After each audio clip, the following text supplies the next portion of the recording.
நம்பிக்கை உடைய சிறைகளே, அரணுக்கு திரும்புங்கள், இரட்டிப்பான நன்மையை தருவேன். கர்த்தருடைய நாமத்திற்கு மகிமை உண்டாவதாக. சகரியா தீர்க்கதரிசி மூலமாக இஸ்ரவேல் ஜனங்களுக்கு சொல்லப்படுகிறதான கர்த்தருடைய தீர்க்க தரிசன வார்த்தை. நாம் எல்லாரும் ஆவிக்குரிய இஸ்ரவேலர்களாக இருக்கிறோம். அங்கே சொல்லப்பட்டிருக்கிறது, நம்பிக்கை உடைய சிறைகள் அரணுக்கு திரும்ப வேண்டும், இரட்டிப்பான நன்மை அப்போது கிடைக்கும் என்று சொல்லி. இரட்டிப்பான நன்மை என்பது இந்த பூமிக்குரிய மறுமைக்குரிய இரண்டு விதமான நன்மைகள். ஆண்டவர் அவருடைய பிள்ளைகளுக்கு வெறுமையாக மறுமையுடைய ஆசீர்வாதங்களை மட்டுமே வாக்கு பண்ணுகிற தருகிற தேவன் அல்ல. அவர் மறுமையின் நன்மைகளை தருகிறார். இந்த பூமிக்குரியதான அநேக விதமான நன்மைகளை வந்து தருகிறார். இந்த பூமியில அநேக விதங்களிலே சிறையிருப்புக்குள் இருக்கிறதான ஜனங்கள் தேவனை தேடி அந்த சிறையிருப்பில் இருந்து விடுதலையாக்கப்பட்டிருக்கிறார்கள். ஆதியாகமத்தினுடைய புத்தகம் 49ஆம் அதிகாரம் 21ஆம் வசனத்தில் சொல்லப்பட்டிருக்கிறது, நப்தலி விடுதலை பெற்ற பெண்மான் என்று சொல்லி சொல்லப்பட்டிருக்கிறது. இஸ்ரவேல் ஜனங்கள் எல்லாரும் இந்த சிறையிருப்புக்குள்ளே இருக்கும் போது நப்தலியை குறித்து சொல்லப்பட்டிருக்கிறது, அவன் விடுதலை பெற்றதான பெண்மான் என்று. நம்முடைய வாழ்க்கையிலும் இன்றைக்கு நாம் ஆண்டவரை நம்பினாலும் அநேக விதமான சிறையிருப்புக்குள் இருக்கிறோம். நம்பிக்கையுடைய சிறைகள் என்றால் இயேசு கிறிஸ்துவை ஏற்றுக்கொண்டும் இயேசு கிறிஸ்துவை விசுவாசித்தும் இயேசு கிறிஸ்துவை தேடியும் சிறையிருப்புக்குள் இருக்கிறதான ஜனங்கள் தான் நம்பிக்கை உடையதான சிறைகள். இன்னைக்கு கிறிஸ்தவ மார்க்கத்தில் ஏராளம் ஜனங்கள் பல்வேறு விதமான சிறையிருப்புக்குள்ளே வந்து வாழ்ந்து வருகிறார்கள். இந்த சிறையிருப்பு எவ்விதமாக மனுஷனுடைய வாழ்க்கையில வருகிறது? வாசியுங்கள். லூக்காவின் சுவிசேஷம் 13ஆம் அதிகாரம் 11ஆம் வசனம் முதல் ஒரு சில வசனங்கள் நீங்கள் வாசித்து பார்க்கும் போது அங்கே சொல்லப்பட்டிருக்கிறது. ஒரு மனுஷனை குறித்து வாசியுங்கள். லூக்காவின் சுவிசேஷம் 13ஆம் அதிகாரம் 11ஆம் வசனம் முதல். அப்பொழுது 18 வருஷமாய் பலவீனப்படுத்தும் ஆவியை கொண்ட ஒரு ஸ்திரீ அங்கே இருந்தாள். அவள் எவ்வளவும் நிமிரக்கூடாத கூனியாய் இருந்தாள். இயேசு அவளை கண்டு தம்மிடத்தில் அழைத்து, ஸ்திரீயே, உன் பலவீனத்தினின்று விடுதலையாக்கப்பட்டாய் என்று சொல்லி அவள் மேல் தம் கைகளை வைத்தார். உடனே அவள் நிமிர்ந்து தேவனை மகிமைப்படுத்தினாள். சரி, போதும். கர்த்தருடைய நாமத்திற்கு மகிமை உண்டாவதாக. இங்கு பலவீனப்படுத்தும் ஆவியை கொண்டதான ஒரு ஸ்திரியை குறித்து பார்க்கிறோம். இன்னைக்கும் ஆண்டவரை தேடுகிற தேவனுடைய பிள்ளைகளாகிய நம்முடைய வாழ்க்கையிலே அநேக வேளைகளிலே சாத்தான் பலவீனங்களை கொண்டு போடுகிறான். எல்லா பலவீனத்திற்கும் காரணம் தேவன் அல்ல. எல்லா சிறையிருப்பிற்கும் காரணம் சாத்தானம் அல்ல. எல்லா சிறையிருப்பு காரணம் சூழ்நிலைகள் அல்ல. இந்த சிறையிருப்பு மனிதனுடைய வாழ்க்கையில எந்த நேரங்களில எந்த நிலையில இவர்களை ஆளுகை செய்கிறது என்பதை அறிய வேண்டும். அநேக தேவனுடைய பிள்ளைகள் அவர்களுடைய பலவீனத்தினால் சிறைப்படுத்தப்பட்டிருக்கிறார்கள். இதற்கு காரணம் யாராக இருக்கிறது? சாத்தானாக இருக்கிறான். தேவனுடைய பிள்ளைகள் தன்னுடைய சரீரத்தில் வருகிறதான பலவீனம் என்ன காரணத்தினால் வந்திருக்கிறது என்பதை அறிந்து கொள்ள வேண்டும். இன்னைக்கு நிறைய பேர் பலவீனம் சுகவீனம் என்றால் அது இயற்கையாக வருகிறது சொல்லி நினைக்கிறபடினால் சாத்தானுடைய பலவீனத்தை இவர்களால் அடையாளம் கண்டுகொள்ள முடியவில்லை. தேவனால் எப்படிப்பட்டதான சிறையிருப்பையும் மாற்ற முடியும். ஆனால் நம்முடைய சரீரத்திலே சாத்தான் பலவீனத்தை கொடுத்து சிறைப்படுத்தி வைத்திருக்கிறோம் என்றால் அந்த சாத்தானோடு நாம் போராடி மேற்கொண்டுதான் ஆக வேண்டும். சரீர பலவீனமாக இருந்தால் மருத்துவமனைக்கு போகலாம். மருத்துவ உதவினாலே எங்க விடுதலை கிடைக்கும். இப்போது சாத்தான் நம்மை பலவீனப்படுத்தி வைத்திருக்கிறார் என்றால் அந்த சாத்தான் மீது தேவனுடைய பிள்ளைகளாகிய நாம் ஜெயம் எடுக்க வேண்டும். இந்த சாத்தான் மேல நம்ம ஜெயம் எடுக்க வேண்டுமானால் சாத்தானோடு நம்ம என்ன செய்ய வேண்டும்? போராட வேண்டும். மனுஷனோடு போராடலாம் சரீர பலத்தினால். சாத்தானோடு போராடுவதற்கு சரீர பலத்தினால் முடியாது. ஒரு பெரிய திடகாத்திரமான மனிதனாலும் சாத்தானிடத்திலே போராட அவனால் முடியாது. சாத்தானோடு போராடுவதற்கு நமக்கு ஆண்டவர் சர்வாயுத வர்க்கத்தை என்ன செய்திருக்கிறார்? தந்திருக்கிறார். இந்த சர்வாயுத வர்க்கத்தை நாம் தரித்து கொண்டு ஜெபத்தினாலும் உபவாசத்தினாலும் சாத்தானோடு போராட வேண்டும். சாத்தான் உபவாசத்திற்கு பயப்படுவான். சாத்தான் ஜெபத்திற்கு பயப்படுவான். சாத்தான் ஆண்டவர் மேல் வைக்கிறதான விசுவாசத்திற்கு என்ன செய்வான்? பயப்படுவான். இன்னைக்கு நம்மில் அநேக ஜனங்கள் சாத்தானை மேற்கொள்ளும்படியாக நாம செயல்படுகிறோம். ஆனா நமக்கு என்ன இல்லை? விசுவாசம் அல்ல. ஜெபம் பண்ணுவோம், ஆனா வாயில என்ன அறிக்கை இருக்கும்? அவிசுவாச அறிக்கை இருக்கும். நாம இருதயத்துல நம்புகிறதை தான் வாயில அறிக்கை செய்ய முடியும். வேதத்துல சொல்லப்பட்டிருக்கிறது, இருதயத்தின் நிறைவினால் வாய் என்ன செய்யும்? பேசும். விசுவாசம் சாத்தானை எதிர்ப்பதற்கு மிகப்பெரிய போராயுதம்.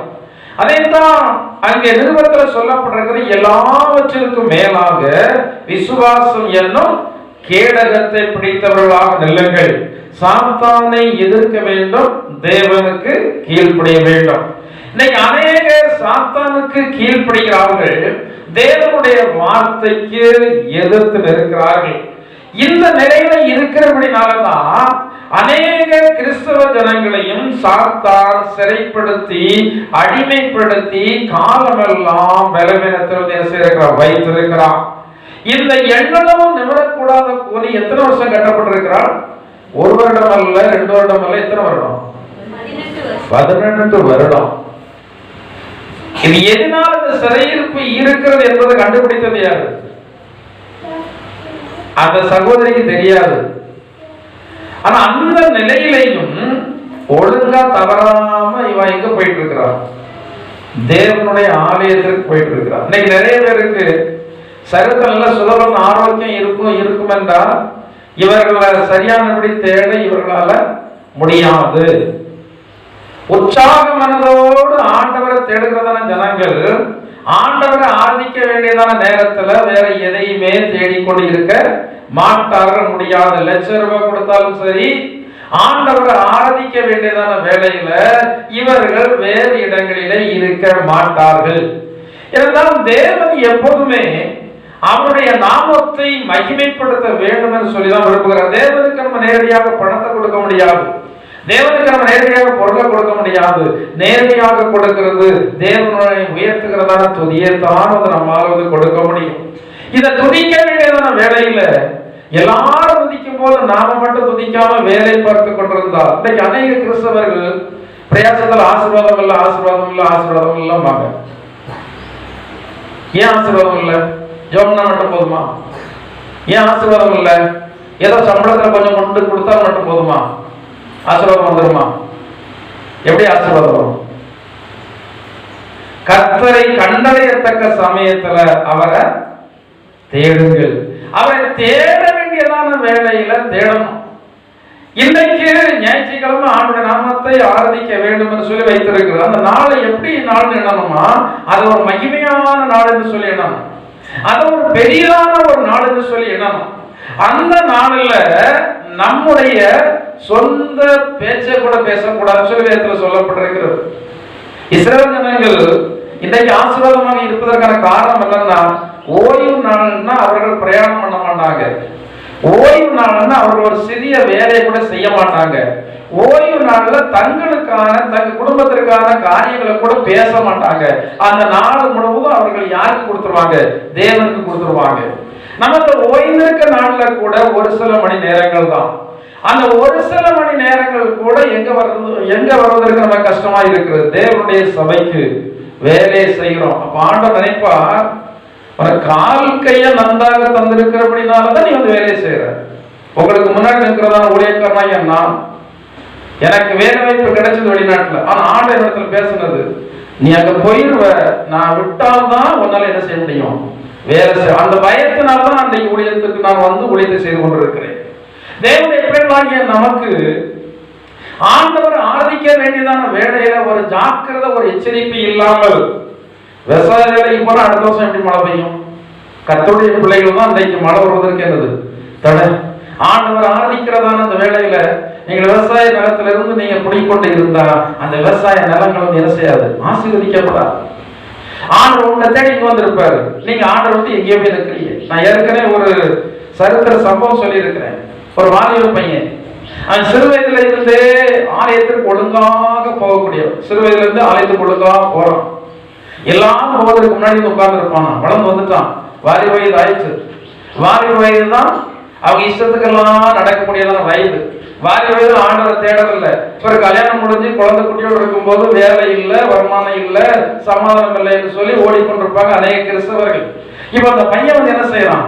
சிறு வயதுல இருந்து வளர்ந்துட்டே வரான். வாலிப வயது. வாலிப வயது எப்போதுமே தன் இஷ்டத்திற்கு நடக்கக்கூடியதான வயது. பெற்றோர் வார்த்தையை கேட்க அவர்களால முடியாது.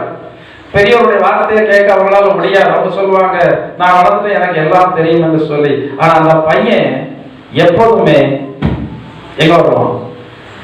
தேவனுடைய ஆலயத்துக்கு வருவான். அது எல்லாரும் வர்றதுக்கு முன்னாடி வந்துடுவான். ஒரு நாள் பார்த்தா அந்த பையன் வந்து ஆலயத்துக்கு வரல. பாஸ்டர் பார்க்கிறார். பாஸ்டருக்கு தெரியும், எப்போதும் ஒழுங்கா வர்றவங்களும் தெரியும், ஒழுங்கீனமா வர்றவங்களும் தெரியும். பாஸ்டருக்கே தெரியும், ஆண்டவருக்கு அதை விட அதிகமா தெரியும். அவர் பாஸ்டர் பார்க்கிறாரு. ஆனா இவருக்கு பிரசங்கம் ஓடலை. ஏன்னா எப்போதும் வரக்கூடிய பையன், சர்ச்சில் வந்து இல்லை. 3 வருஷத்துல உட்காந்துருப்போம். இல்லைன்னு சொன்ன உடனே இவருக்கு பிரசங்கம் சரியா ஓடல. நினைப்பு என்ன ஆச்சு? இந்த பையன் ஒழுங்கா வருவாங்க, வராம இருந்த நாளே கிடையாது, வரலையேன்னு அவர் நினைத்து கொண்டே இருக்கிறார். இந்த பையனுக்கு அன்னைக்கு எதிர்பாராத விதமாக சுகவீனமாகி இவன் வந்து ஐசி வார்டுல சேர்க்கப்பட்டிருக்கிறான். அன்னைக்கு ஐசி வார்டுல சேர்க்கப்பட்டிருக்கிறான். ஞாயிற்றுக்கிழமை இந்த ஐசி வார்டுல சேர்க்கப்பட்டிருக்கும் போது அவனுக்கு எங்க இருக்கேன், எப்படி இருக்கேன்னு ஒண்ணுமே வந்து தெரியல. இருக்கிறான். ஆனா இந்த ஆராதனை நடந்துட்டு இருக்கிறதான வேலையில இவன் ஐசி வார்டுல ஒரு காட்சியை பார்க்கறான். இயேசு கிறிஸ்து வந்து அந்த ஐசி வார்டுல என்ன செய்யறான்? நிற்கிறாராம். அப்ப இவன் அப்படியே பார்த்துட்டு இருக்கிறான். அவர் சொன்னாராம், அவர் இயேசுக்கு சொல்றாரு, அவன்கிட்ட, நீ என்னை தேடி எப்போதும் என்ன செய்வ? நீ என்னை தேடி ஒழுங்கா ரெகுலரா எப்போதும் நீ என்னை தேடி வருவ, சரியா வருவ, ஒழுங்கா வருவ. ஆனா நீ வருவான்னு சொல்லி நான் அங்க நீ அங்க இல்ல, நான் உன்னை தேடி வந்து என்ன செய்யிருக்கேன்? நான் உன்னை தேடி மருத்துவமனைக்கு வந்திருக்கிறேன். இந்த வார்த்தையை சொன்ன உடனே அவனுக்கு இருக்கிறதான நோய் எல்லாம் மருத்துவர்கள் ஆச்சரியப்படத்தக்க விதத்தில் என்ன ஆயிற்று? சுகமாகி விட்டது.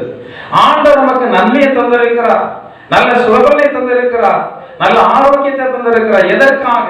ஆண்டவருடைய நாமத்தை ஆராதிக்கும்படியாக. ஆராதனை நேரங்களில் அநேகர் ஆரம்ப நாட்கள் அதிகமாக ஆராதனை செய்வாங்க. அப்ப வேலை இருக்காது. அப்ப இவர்களுக்கு நிறைய நேரம் இருக்கும். கோயிலே கிடந்து ஆண்டவர் ஆராதிப்பாங்க. கோயிலே கிடந்து ஆண்டு நாமத்தை மகிமைப்படுத்துவாங்க. அவங்க மகிமைப்படுத்தி சொல்லுவாங்க, ஆண்டவரே நீங்க எனக்கு ஒரு வேலையை மட்டும் நீங்க தருவீரானா நான் எவ்வளவு உமக்கு நன்றியாக இருப்பேன், நான் எவ்வளவு உமக்கு சாட்சியாக இருப்பேன் அப்படின்னு சொல்லி சொல்லுவாங்க. ஆண்டவர் பார்த்து எதை கொடுத்துருவாரு? வேலையை கொடுத்துருவாரு. ஆண்டவர் பார்த்து வேலையை கொடுத்ததற்கு பிறகு இந்த நபர் எங்கேயே வரமாட்டாங்க, கோயிலுக்கே வரமாட்டாங்க. அப்புறம் எப்படி அந்த வேலையில வந்து ஆசீர்வாதம் வரும்?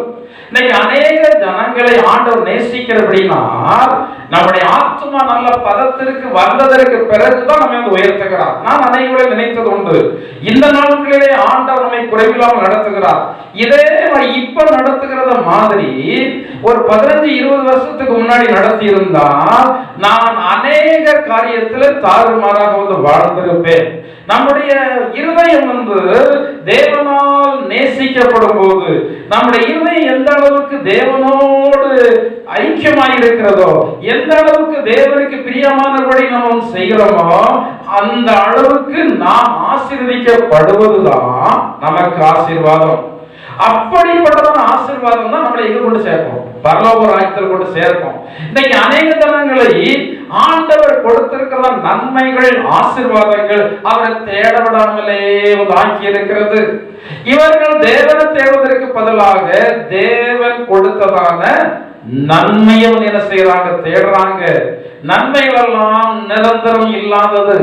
தேவன் நினைச்சாதான் நமக்கு நன்மை. தேவன் நினைக்கலாம் நமக்கு நன்மை கிடையாது. தேவன் நமக்கு தந்தால் கிடைக்கும், தேவன் நமக்கு தராவிட்டால் கிடைக்காது. மனுஷன் தருகிறது மனுஷனால் தடை பண்ணப்படும், தேவன் தருகிறது எந்த ஒரு கொம்பனாலும் தடை பண்ணப்பட முடியவே முடியாது.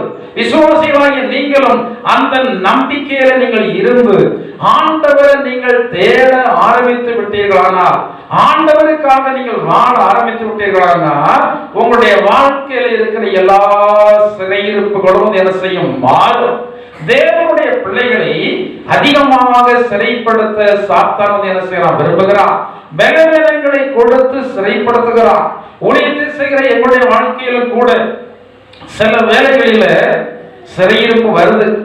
சிலருடைய சிறையிருப்பை மாற்றும் போது, சிலருடைய சிறையிருப்பை மாற்றும் போது அந்த சிறையிருப்பு நம்ம மேல சமீபத்தில் ஒரு இடத்துக்கு ஊழியத்துக்கு போயிட்டு வந்தேன்.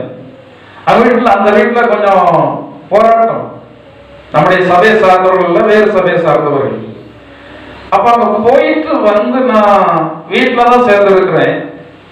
ஆனா எனக்கு தூங்க முடியாது, அவ்வளோ ஒரு இருமல், அவ்வளோ ஒரு சளி இழுக்குது, மேலே இழுக்குது. எத்தனையோ நாள் சரியில்லாம வியாதியில இருந்தது மாதிரி இழுக்குது, மூச்சு முட்டுது, என்னெல்லாமோ அது பண்ணுது. அப்ப ஆண்டவர் எனக்கு வந்து ஞாபகப்படுத்துறாரு, இந்த வீட்டில் உள்ள பிரச்சனை வந்து உன்னை வந்து அட்டாக் பண்ணி இருக்கிறது என்று சொல்லி. நான் ஒரு நிமிடம் தான் ஜெபம் பண்ணேன். கர்த்தராகிய இயேசு கிறிஸ்துவின் நாமத்தினாலே இந்த பொல்லாத ஆளுடைய சிறையிருப்பு என்னை விட்டு மாறட்டும். அதுக்கு முன்னாடி என்னெல்லாம் பண்ணி பார்த்தேன், ஒரு தேனை குடிச்சு பார்த்தேன், வெந்நிய குடிச்சு பார்த்தேன், என்னெல்லாமோ நான் பிரயத்தனம் பண்ணி பார்த்தேன். ஒன்னும் நடந்த படம் இல்லை.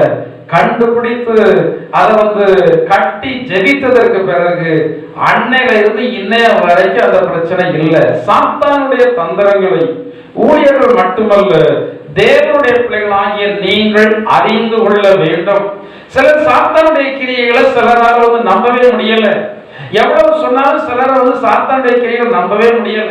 சமயத்துல வீட்டுக்கு போயிருக்கும்போது தாயார் சொன்னாங்க, என் பையன் சேட்டைக்காரன் பையன் தான், சேட்டை பண்றான் சரிதான், ஆனா எனக்கு என்னவோ இவன் வந்து சரியில்லாத ஒரு சூழ்நிலை, அதாவது ஏதோ பொல்லாத ஆதியம் நடத்துகிறது மாதிரி எனக்கு தெரியுது.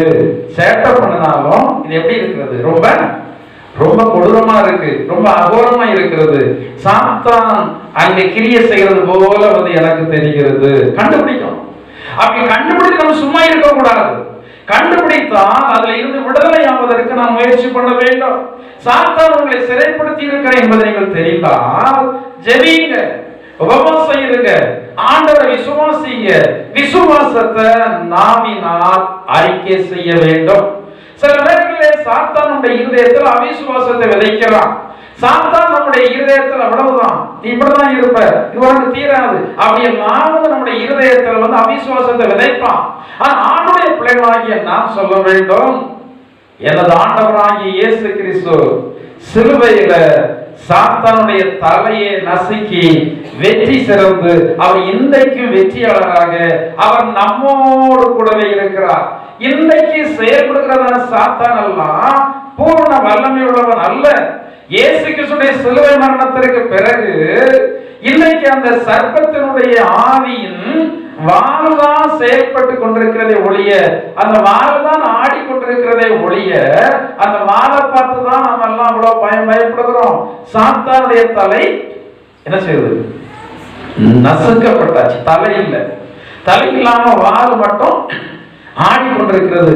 அதை பார்த்து நமக்கு அவ்வளவு அவ்வளவு பயம். முன்னாட்கள் நான் சிறுவனா இருக்கும்போது ஒரு சாரர் வந்து பாம்பு தொலி வியாபாரம் பண்ணுவாங்க.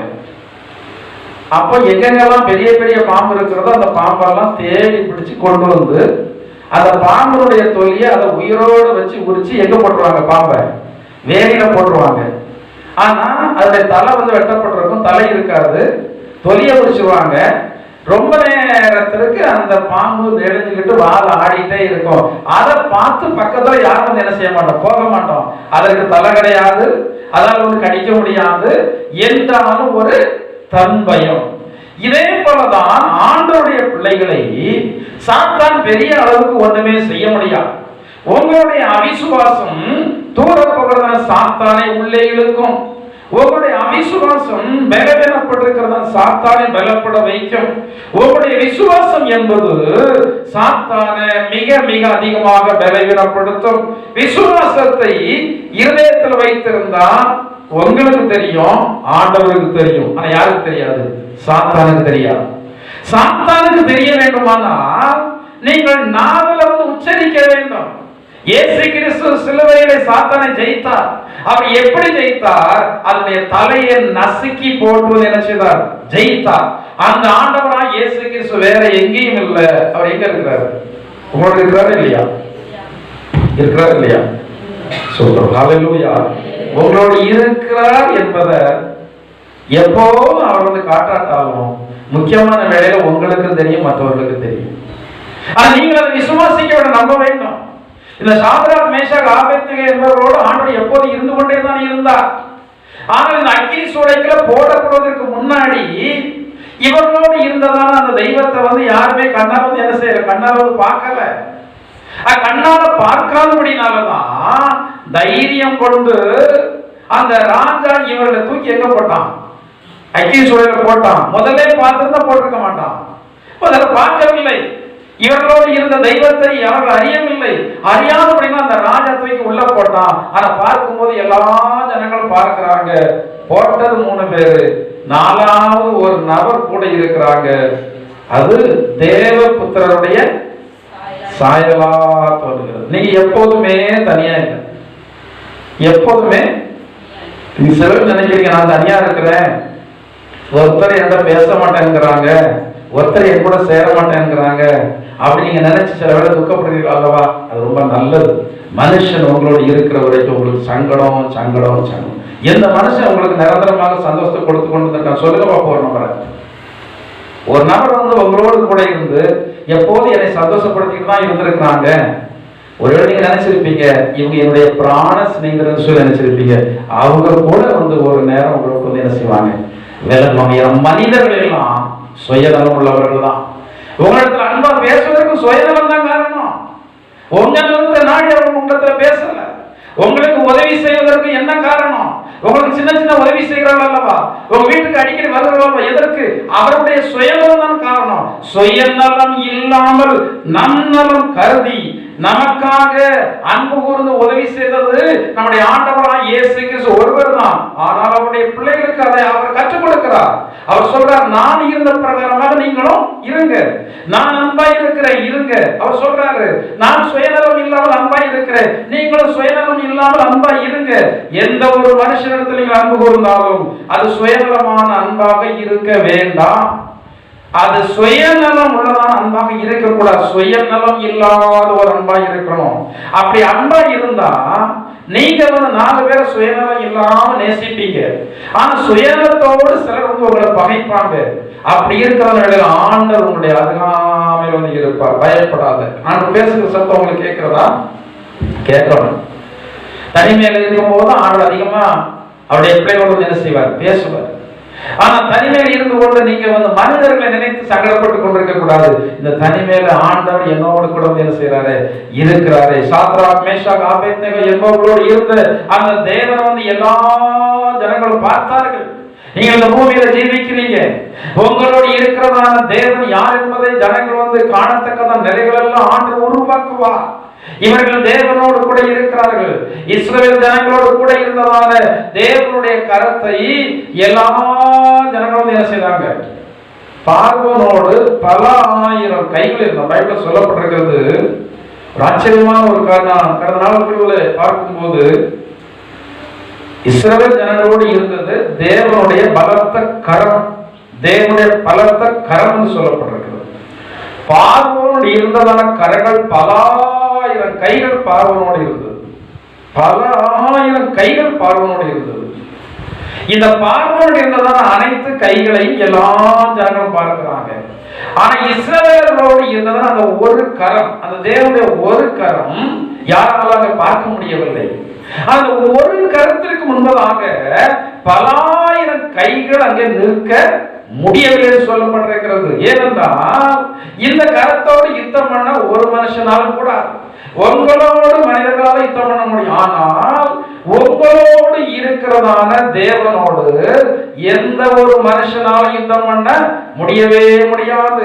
ஒருவேளை ஜனங்கள் உங்களை பார்க்கலாம், ஜனங்கள் எல்லாரும் பார்க்கிறது போல வெளித்தோற்றத்தை பார்க்கலாம். ஆனா உள்ளே இருக்கிறவர் மகா பெரிய வானத்தையும் பூமியும் உண்டாக்கின மகா பெரிதான தேவன் இந்த சிறிய இருதயத்திற்குள்ள அவர் சிங்காசனம் போட்டு அமர்ந்திருந்து அவர் நமக்காகவே இன்றைக்கு வாழ்ந்து கொண்டிருக்கிறார்.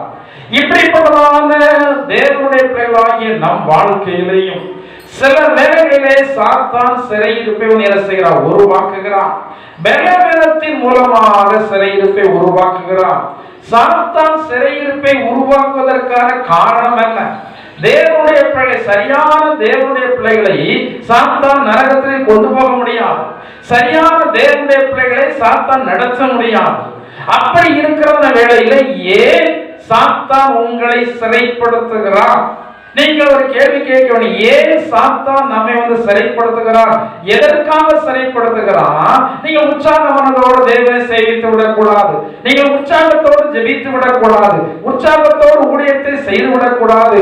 உற்சாகத்தோடு அநேகருக்கு ஆண்டவரை குறித்த சாட்சியை சொல்லிவிடக் கூடாது. நீங்கள் எப்போதும் சோர்ந்து போய் இருக்க வேண்டும், எப்போதும் சங்கடப்பட்டு கொண்டே இருக்க வேண்டும் என்பதற்காக சாத்தான் அநேக வேளைகளிலே நம்மை சிறைப்படுத்துகிறான். ஆண்டவராகிய தேவன் எப்போதும் தேவனுடைய பிள்ளைகளுடைய சிறையிருப்பை மாற்றும்படியாக விரும்புகிறார். சிறையிருப்புக்கு உள்ளாக்கப்பட்டிருக்கிறவர்கள் இந்த சிறையிருப்பை அறிந்து, சிறையிருப்பை அறிந்ததற்கு பிறகு அதில் இருந்து விடுதலை அடைய நீங்கள் பிரயாசப்பட வேண்டும். நீங்கள் உங்களால் பிரயாசப்பட்டு விடுதலை அடைய முடியாவிட்டால் வேதத்தில் சொல்லியிருக்கிறபடி ஆண்டவர் நம்முடைய பலவீனங்களிலே நமக்கு உதவி செய்ய வல்லவராக இருக்கிறார். அப்புறம் சாத்தானுடைய சிறையிருப்பில் இருந்து இந்த 18 வருஷமா எள்ளளவு நிமிரக்கூடாத கூனி அவள் நிமிர்வதற்கான காரணம் என்ன? தேவன் அவளை விடுதலையாக்குவதற்கான காரணம் என்ன? 18 வருடமா இவ எங்க போயிட்டே இருக்கிறார்? திருச்சபைக்கு போயிட்டே இருக்கிறார். இவளுக்குள்ள என்ன வரல? இவளுக்குள்ள சோறு வரல. 18 வருடமாக இந்த நிமிரக்கூடாத கூனிக்குள்ள ஒரு சோறு வரவே இல்லை. அங்கே சொல்லப்பட்டிருக்கிறது சாதா கூனி அல்ல, எவ்வளவு நிமிரக்கூடாத கூனி. வீட்டுல இருந்து இந்த தேவனுடைய ஆலயத்திற்கு வருவதற்குள்ளாக எவ்வளவு பாடுபட்டு அந்த கூனியான ஒரு ஸ்திரீ வந்திருப்பாள். எவ்வளவு பாடுகள் இருந்தாலும் சரி, நான் ஆண்டவரை தேடுவதில் குறைபட மாட்டேன் என்று சொல்லி தேவனுடைய ஆலயத்திற்கு அவள் ஒவ்வொரு வாரமும் வந்து கொண்டே இருக்கிறாள். அத்தனை ஜனங்கள் இருக்கும் போது தேவனுடைய கண்கள் யார் மேல உள்ளது? இந்த கூனியின் மேலதான் உள்ளது. மனுஷன் முகத்தை பார்க்கிறார், தேவனோ இருதயத்தை பார்க்கிறார். அவருடைய இருதயம் எவ்வளவாக தேவன் பேரில் அன்புள்ளதான ஒரு இருதயமாக இருந்தது, எவ்வளவாக தேவனை துதிக்க வேண்டும் என்றதான எண்ணம் இருந்தது. இதை பார்த்து தேவன் அவருடைய அருகில வந்து அவள் மேல் தம்முடைய கைகளை வைத்து அவர் சொல்லுகிறார், உன் பலவீனத்தினின்று நீ விடுதலையாக்க பட்டா என்று சொன்னதான மாத்திரத்துல அந்த சிறையிருப்பு அவளை விட்டு என்ன செய்து விட்டது? நீங்கி விட்டது. இந்த 18 வருடமாக எவ்வளவோ நிந்தைகள் அவளுக்கு இருந்திருக்கதான் செய்யும். இன்றைக்கும் அநேக ஜனங்கள் கர்த்தருடைய பிள்ளைகளுடைய வாழ்க்கையில சில கேள்விகள் கேட்கிறது உண்டு. நீங்க ஆண்டவரை தேடி நீங்க இப்படிதானே இருக்கிறீங்க, உங்க ஆண்டவர் இப்படிதானே வச்சிருக்கிறாரு, அப்படியெல்லாம் சொல்லுகிறதான வார்த்தை உண்டு. நம்முடைய ஆண்டவராகிய இயேசு கிறிஸ்துவை பார்த்து வார்த்தை சொன்னார்கள். என்ன சொன்னாங்க? நீ தேவனுடைய குமாரன் சொல்கிறாயே, நீ தேவனுடைய குமாரனே, ஆனா சிலுவையில் இருந்து நீ இறங்கி வா. மற்றவர்களை ரட்சித்தான், தன்னைத்தான் ரட்சித்துக் கொள்ள திராணி இல்லை என்கிற வார்த்தையெல்லாம் சொன்னாங்க. ஆண்டவருக்கு வல்லமை உண்டு, அவரால் இறங்கி விட முடியும். இயற்கையின் மேல் அதிகாரத்தை உடையவர், எல்லா மனிதர்கள் மேல் அதிகாரத்தை உடையவர், எல்லா அதிகாரத்திற்கெல்லாம் பெரிய அதிகாரத்தை உடையவர். அந்த ஆண்டவருக்கு இறங்கி வர முடியும். ஆனால் அவர் இறங்கி வரவே இல்லை. ஏன் இறங்கி வரவில்லை என்றால் நம் மீது வைத்ததான தேவனுடைய அன்பு. அவரையே அப்படிப்பட்டதான வார்த்தைகள் எல்லாம் சொன்னார் என்றால் உங்களை பார்த்து அப்படி சொல்லதான் செய்வாங்க, நிந்திப்பாங்க, அவமதிப்பாங்க.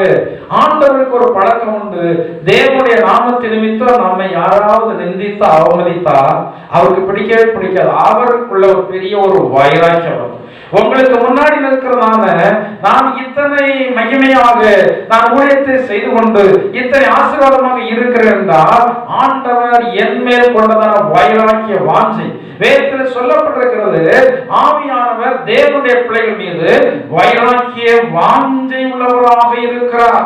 உங்களை தேவையில்லாமல் யாராவது அவமதித்தார், கர்த்தருடைய நாமத்தின் நிமித்தம் உங்களை அவமதித்தார், அவருக்கு ரொம்ப என்ன உண்டாகும்? வைராக்கியம் உண்டாகும். உடனே நமக்காக இறங்குவார், உடனே நமக்காக உதவி செய்வார், உடனே நம்மோடு கூட அவர் எங்க போறாரு கடந்து வருவார். இந்த ஆண்டவரை தான் நாம சேவிக்கிறோம். சில வேளைகளில் சாத்தான் பலவீனப்படுத்தினான் என்றால் நாம் ஆண்டவரை நோக்கி ஜெபம் பண்ணும் போது நிச்சயமாக அந்த பலவீனத்திலிருந்து நமக்கு விடுதலை. அடுத்தபடியாக ஆதியாகமத்துடைய புத்தகம் 39:20-23 வரைக்கும் வாசித்து பார்ப்பீர்கள். நமக்கு தெரிந்ததான சரித்திரம் தான். இந்த யோசேப்பு மனிதர்களால் சிறைப்படுத்தப்பட்டான்.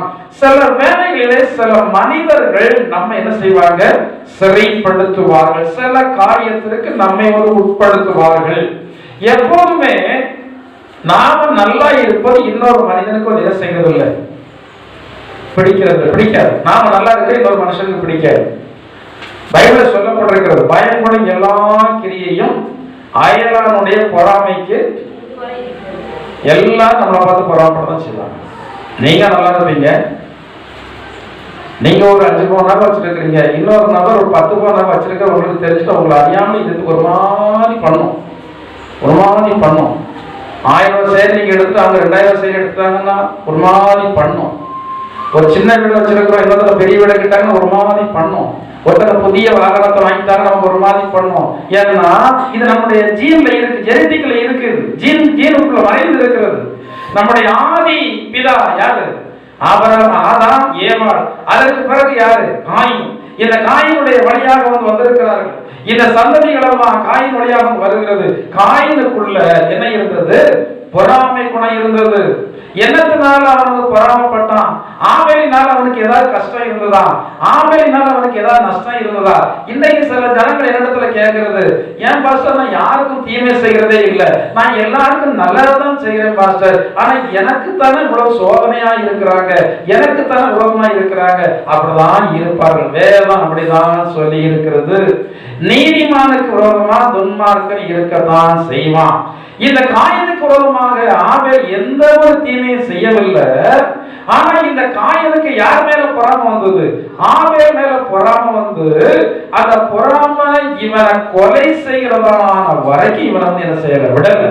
கொலை செய்கிறதான வரைக்கும் அந்த பொறாமை இவனை ஆட்டி படைத்துக் கொண்டே இருந்தது.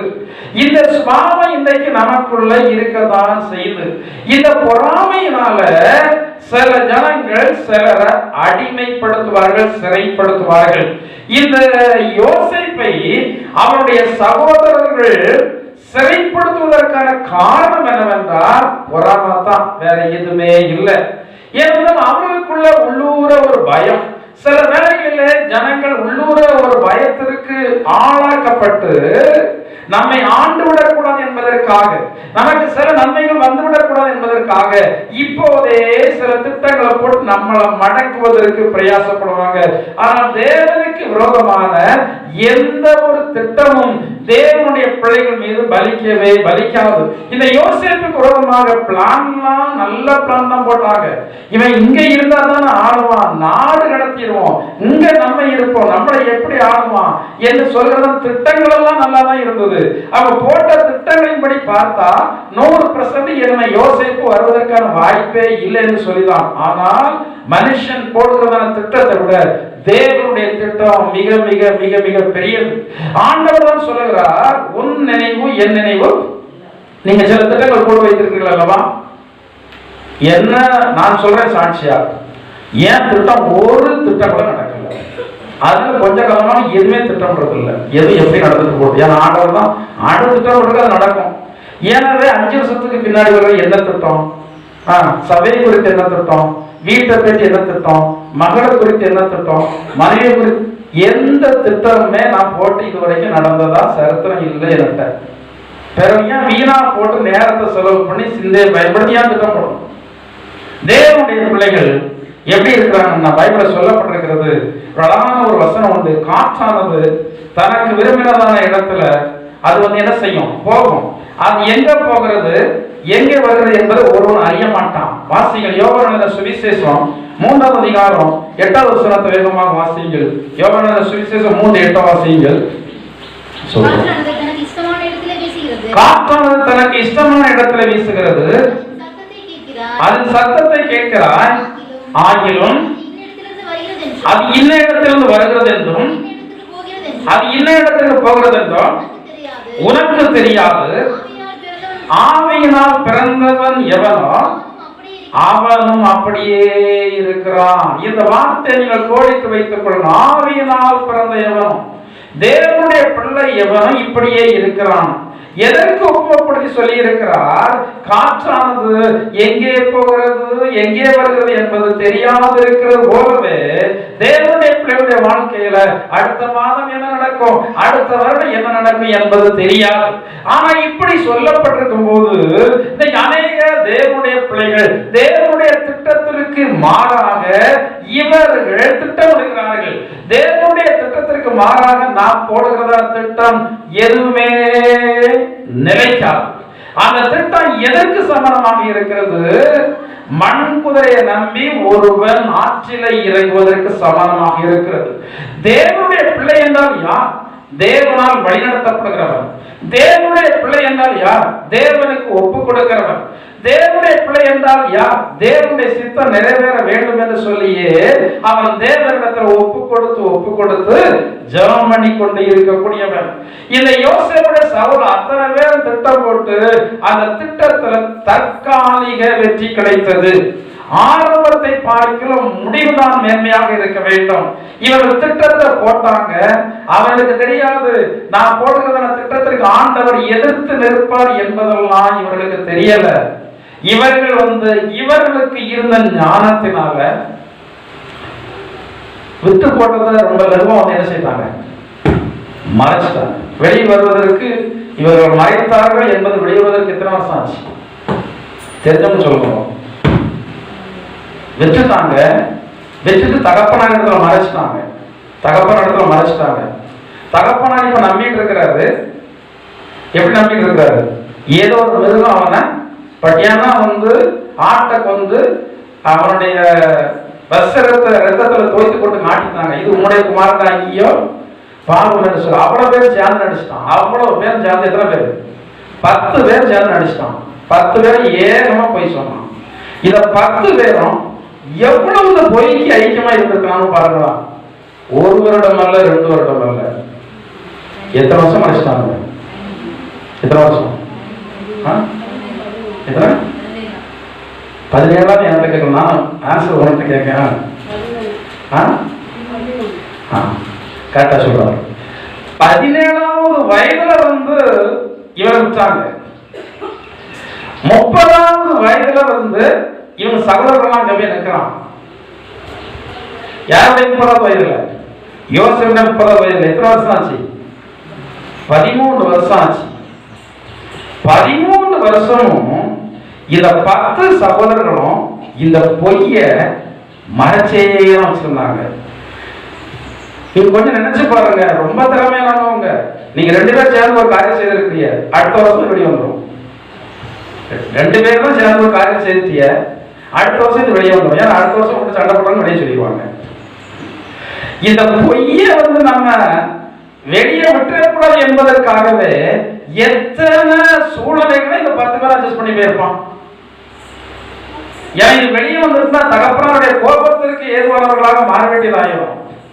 எனவே இந்த பொய்க்காக, இந்த பொய் வெளிவந்து விடக்கூடாது என்பதற்காக இந்த 10 பேரும் அவர்களுக்குள்ள வந்த பிரச்சனையெல்லாம் அட்ஜஸ்ட் பண்ணி 13 வருஷம் போயிருக்கான்.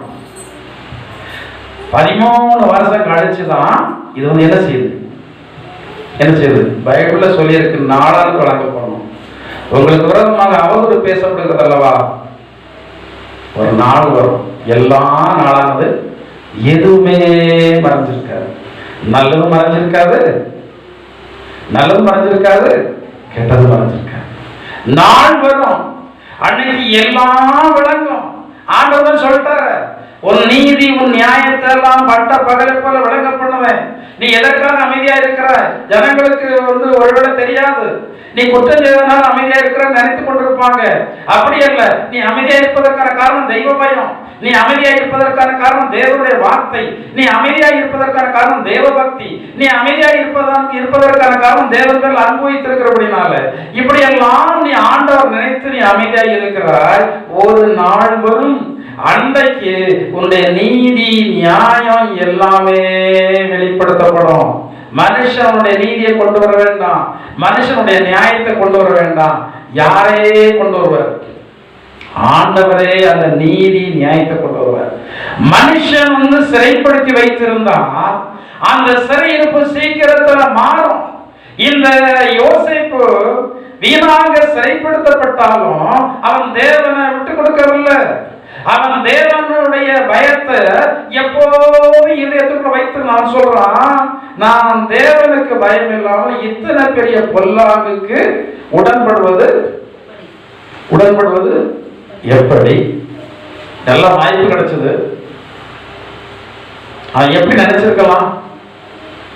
பார்வனுடைய மனைவியோடு நம்ம சமரசம் பண்ணி இருந்தா அவளை வச்சு நம்ம இந்த தேசத்தை எகிப்தியோடு என்ன செய்யலாம் ஆளலாம் நினைச்சிருக்கலாம். இவளை வச்சு நம்ம நிறைய சொத்துக்களை சம்பாத்தியம் பண்ணலாம் அப்படிலாம் நினைச்சிருக்கலாம். ஆனா அவன் இதெல்லாம் நினைக்கவே இல்லை. யாருக்கு பயப்படாதே? தேவனுடைய பிள்ளைகளுக்கு ஒரு நம்பிக்கை வேணும். ஆண்டு தருகிறவன் ஆசிரம் எங்கே இருந்தால் எப்படி வந்தே தீரும். யார் வஞ்சிக்கட்டும், சகோதரன் வஞ்சிக்கட்டும், சகோதரி வஞ்சிக்கட்டும், நமக்கு மேல இருக்கிற அதிகாரிகள் வஞ்சிக்கட்டும், நமக்கு உடன் பிறந்தவனுடைய பெற்றோர்கள் யாருனாலும் வஞ்சிக்கட்டும், அதை நமக்கு பிரச்சனையே இல்லை. அவர் வஞ்சித்து விட்டு போகட்டும். நீங்க தெய்வ பயத்தோடு வாழ்கிறீர்களா? யோசேப்பு தெய்வ பயத்தோடு வாழ்ந்ததான அந்த காரணத்தினால நேரம் வந்தது, நாள் வந்தது, மனுஷனுடைய சிறையிருப்பு தானாக என்ன செய்யுது? தானாக மாறுது. யாரால் மாறுகிறது? தேவனால் மாறுகிறது. ராஜா ஆள் அனுப்பி அவனை சிறைச்சாலையில் இருந்து எந்த ராஜாவுக்கு உள்ளே போட்டானோ அந்த ராஜாவுடைய கையினாலே அவனுக்கு என்ன செய்யப்படுறான்? சிறையிருப்பிலிருந்து விடுதலையாக்கப்படுகிறான். மனுஷன் உங்களை சிறைப்படுத்த நீங்க கவலைப்படவே வேண்டாம். இன்னொரு வசனம் கூட வேதத்தில் இருக்கிறது. அப்போஸ்தலர் நடவடிக்கைகள் 16:24 பவுலும் சீலாவை குறித்து பார்க்கிறோம். இந்த பவுலும் சீலாவும் சிறைப்படுத்தப்பட்டார்கள். எதற்காக சிறைப்படுத்தப்பட்டார்கள்? சுவிசேஷத்தின் நிமித்தமாக. எதற்காக சிறைப்படுத்தப்பட்டார்கள்? ஆண்டவருடைய நாமத்தை அவர்கள் ஜனங்கள் மத்தியிலே சொன்னபடினால இவர்கள் சிறைச்சாலை, அது சாதா சிறைச்சாலை அல்ல, பலமாக பாதுகாக்கப்பட்ட சிறைச்சாலை. தொழு மரத்துல இவர்களை என்ன செய்திருக்கிறது? மாட்டி வைத்திருக்கிறது. வாசிங்க 24.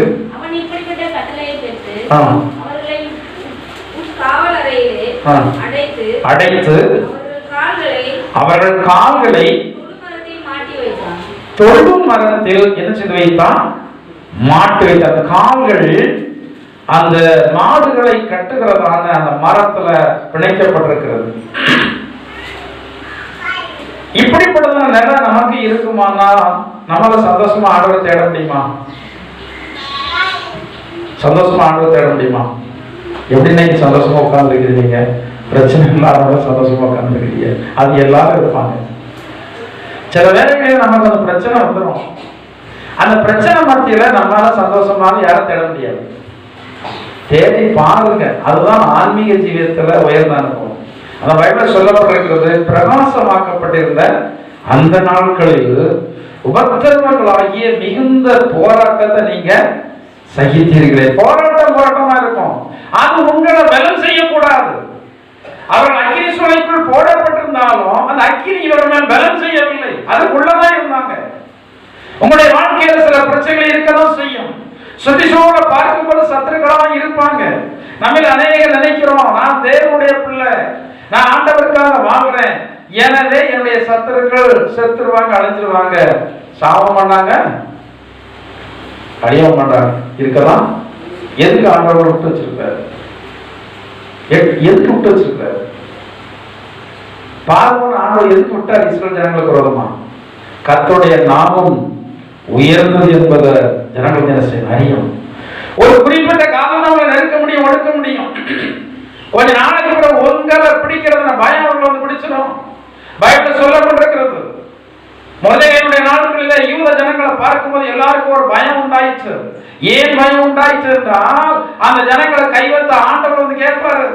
மொர்தெகாயை கை வைக்க நினைத்தான் ஆமான் வந்து ஆண்டவர் கேட்டாரு. இதே போல ஒவ்வொரு கிறிஸ்தவனும் ஆண்டவருக்காக வாழ்வன் என்றால் இவன் பட்டயம் பிடிக்க வேண்டிய அவசியம் இல்லை, இவன் சண்டைக்கு நாவை பயன்படுத்த வேண்டும் என்ற அவசியம் இல்லை. அவர்கள் சேவிக்கிறதான தெய்வம் அவர்களுக்கு உள்ளிருந்து அவர்களுக்காக யுத்தம் பண்ணுவார். கொஞ்ச நாளைக்கு முன்னாடி ஒரு சரித்திர சம்பவம். ஒரு தேவனுடைய மனுஷன், ஒரு வல்லமையான ஒரு தேவனுடைய மனுஷன், ஆனா ரொம்ப பொறுமையானவர். கர்த்தருடைய வார்த்தைக்காக வைராக்கியமா பேசுவார். மற்றவன் நேரடியாகலாம் சண்டைக்கு வந்து அவர் சண்டைக்கு போக மாட்டார். அப்ப ஒரு மனுஷன், இந்த தேவனுடைய மனுஷன் போயிருக்கிற இடத்துல வழிமறிச்சு இவரிடத்துல சண்டை போடுறார். நீங்க அப்படி பண்றீங்க, இப்படி பண்றீங்க, அப்படி இப்படின்னு சொல்லி ஏகப்பட்ட குற்றச்சாட்டு. ஆனா இவர் வந்து பொறுமையாக இருக்கிறாரு. இல்ல அப்படிலாம் பண்ணல கொள்ளல அப்படின்னு. வாக்குவாதம் வந்து வருகிறது. கொஞ்சம் முற்றும் போது அந்த நபர் வந்து இவர் அடிக்கிறது கை வாங்குறாரு. ஊழியக்காரன் அடிக்கிறதுக்கு என்ன வாங்குறாரு? கை வாங்குறாரு. அது வரைக்கும் ஆண்டவர் பார்த்தார். கை வாங்குற வரைக்கும் விட்டுட்டார். நிந்தித்தான், அவமதிச்சான், என்னெல்லாமோ வந்து பண்ணான். ஆண்டவர் அமைதியா இருந்தாரு. கையை ஓங்கும் போது அவனுக்கு பின்னாடி இருந்து ஒரு ஆள் அடிக்குது. யார? இவன் முதுகுல சத்தம் தான் கேட்குது, ஆளை காணல. சத்தம் தான் கேட்குது, ஆளை காணல. திரும்பி பார்த்தா இவன் முதுகுல 5 கை. அதான் பைபிள்ல சொல்லப்பட்டிருக்கிறது, காணாத கரத்தினால் பலமாயிருக்கிறவர்களுக்குள்ள ஒடுக்கப்படுவார்கள். அன்னைக்கு அவன் இந்த ஊழியக்காரன் கால் வந்து விழுந்துட்டான். ஏன்னா அது வரைக்கும் நினைச்சா அந்த ஊழியக்காரன் வந்து எப்படியோ ஊழியம் செய்யறாரு, எப்படியோ இருக்கிறாருன்னு. அன்னைக்கு இவருக்கு மனுஷன் ஒரு உதவிக்கு வரல, தேவனே உதவிக்கு வந்திருக்கிறாரு. இவர் ஒரு மகா பெரிய தீர்க்கதரிசி என்று சொல்லி அவருடைய காலில் விழுந்து அன்னைக்கே மறந்துருமானா, அன்னைக்கே வந்து ரட்சிக்கப்பட்டான். இன்றைக்கும் ஆண்டவர் வந்து இப்படிப்பட்ட கிரியைகள்லாம் செய்கிறவராகத்தான் இருக்கிறார். ஆனா நம்ம அந்த செயல்களுக்கு விடுகிறது இல்லை. அவரை விட்டால் தானே அவர் வந்து செயல்படுவார். அவரை விடாமல் நாமே செயல்பட்டு கொண்டிருந்தா ஆண்டவர் எப்படி நமக்காக யுத்தம் பண்ணுவார்? சண்டை போடு மட்டும் போட்டு முடிச்சுட்டு தொடர்ந்தெல்லாம் போச்சுப்போம். இன்னும் இதுக்கு மேல பலம், இதுக்கு மேல பலம் இல்லை. கடைசியில் ஒரு வார்த்தை, என்ன வார்த்தை? கடைசியில் என்ன வார்த்தை சொல்லுவாங்க தெரியுமா? உன்னை அந்த ஆண்டவரே கேட்கட்டும். எப்படி கேட்பாரு? அந்த ஆண்டவரே கேட்கணும்னா அங்க விவாதம் வரும்போதே இல்லம்மா நான் இது செய்யல, இது நான் சொல்லல, நீ உடனே ஆண்டவர் கேட்பான்னு சொல்லி முதல்ல வந்தோம். அவ்வளவுதான்.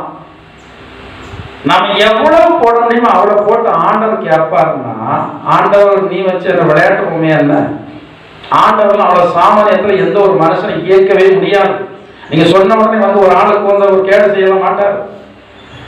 ஆண்டவரை இயக்க வைக்கணும்னா ரொம்ப கஷ்டம் உண்டு. இன்னைக்கு நம்ம எல்லாம் ரொம்ப லகுவாக ஆண்டவரை இயக்க வைத்து விடலாம் என்று சொல்லி 4 வார்த்தை சொல்லி சொல்லிட்டு போயிட்டே இருக்கிறோம். ஆண்டவர் மகா பெரிய தேவன், அவர் மகா உன்னதர், அவர் மகா நீதிபரர், அவர் மகா பரிசுத்தம் உள்ளவர், அவர் பக்கத்துல ஒருத்தர் போகவே முடியாது. அப்படிப்பட்டதான தெய்வத்தை நம்ம 4 வார்த்தை சொல்லி வேற நபருக்கு விரோதமாக இயக்கி விடலாம்னு சொன்னால் எப்படி அவர் இயக்குவார்? நீங்க சொல்லி அவர் இயக்கவே மாட்டார். நீங்க ஜெர்மனி ஒருவேளை ஏமாந்து போயிருக்கலாம். நீங்க சும்மா இருந்தாலும் சொல்லிட்டாரு, நான் உங்களுக்காக யுத்தம் பண்ணணும்னா நீங்க எப்படி இருக்க? நீங்க சும்மா இருங்க. நீங்க சும்மா இருந்தா போதும், நான் உங்களுக்காக யுத்தம் பண்ணுவேன். நான் சும்மா இருந்தா என் தலையெல்லாம் மசாலா அரைப்பேன். கொஞ்ச நாள் அரைக்கதான் செய்வாங்க, கொஞ்ச நாள் அரைக்கதான் செய்வாங்க, அரைக்காமலே இருக்க மாட்டாங்க. என் பைபிள்ல சொல்லப்பட்டிருக்கிறது, மனுஷர் வந்து தலையின் மேல ஏறி போனாங்களாம், தீயையும் அனுபவங்கள்லாம் எனக்கு வந்திருக்கு, உங்களுக்கு வந்தா ஆசீர்வாதம். இதுக்கு அடுத்த ஸ்டெப்பு நீங்க அதை வாசித்து பார்த்தா நலமா இருக்குன்னு நினைக்கிறேன். சங்கீத புத்தகத்துல எடுத்த வாசியம் பார்க்கணும்.